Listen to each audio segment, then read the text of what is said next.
रीमा एक ऑफिसला जाणारी मुलगी. ती आणि तिचे मित्रमैत्रिणी लोणावळ्याला पिकनिकसाठी जातात.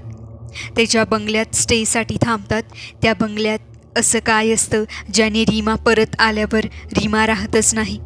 ती पूर्णपणे बदलून गेलेली असते. ती घरात बसून सतत पंख्याकडे बघत बसलेली असते. सतत एक ठिकाणी एकटक लावून बघत बसलेली असते. विक्षिप्तपणे हसत असते. खिडकीकडे बघून एकटीच बडबड करत असते. तुम्हाला काय वाटतं, रीमाला कोणी झपाटलं असेल का? आणि जर झपाटलं असेल तर कोणी आणि काय आहे त्याचं रहस्य? ऐकूयात या कथेमध्ये. चला तर मग सुरुवात करूया या कथेला. त्यापूर्वी चॅनेलवर नवीन असाल तर आधी सबस्क्राईब करा. सकाळी 6 वाजताचा अलार्म वाजला. निशाने तो बंद केला. तिला आज मॉर्निंग वॉकला जायचा कंटाळा आला होता. ते थंडीचे